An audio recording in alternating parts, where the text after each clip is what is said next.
யாரும் யாருக்கும் ஆறுதல் சொல்ல முடியாத ஒரு சோகம் நிகழ்ந்திருக்கிறது. மனோஜ் என்ற இளைஞன் மறைந்திருக்கிறார். பாரதி ராஜா என்ற முதியவர் தேற்ற முடியாமல் தவிக்கிறார். ஓர் இளைஞன் மறைந்த சோகமும் ஒரு முதியவர் தேற்ற முடியாத சோகமும் இன்று நிகழ்ந்திருக்கின்றன.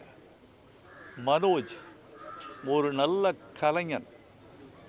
தன் வாழ்க்கை முழுவதும் கலை கனவுகள் கண்டு கொண்டிருந்த இளைஞன். அவரது மரணம் சற்றும் எதிர்பாராதது. பாரதி ராஜாவின் பாதி உயிராக திகழ்ந்த மனோஜ் பாதி வயதிலேயே காலமாகிவிட்டது எங்களுக்கு கண்ணீரை தருகிறது. பாரதி ராஜாவின் சோகம் மிக பெரியது. மகனே, எனக்கு நீ கடமை செய்ய வேண்டிய கடன் இருக்க உனக்கு நான் கடமை செய்வதாக காலம் தண்டித்து விட்டதே என்ற சோகத்தில் அவர் துடிப்பதை என்னால் உணர முடிகிறது. இந்த சோகத்திலிருந்து நாம் சில பாடங்களை கற்றுக்கொள்ள வேண்டியிருக்கிறது.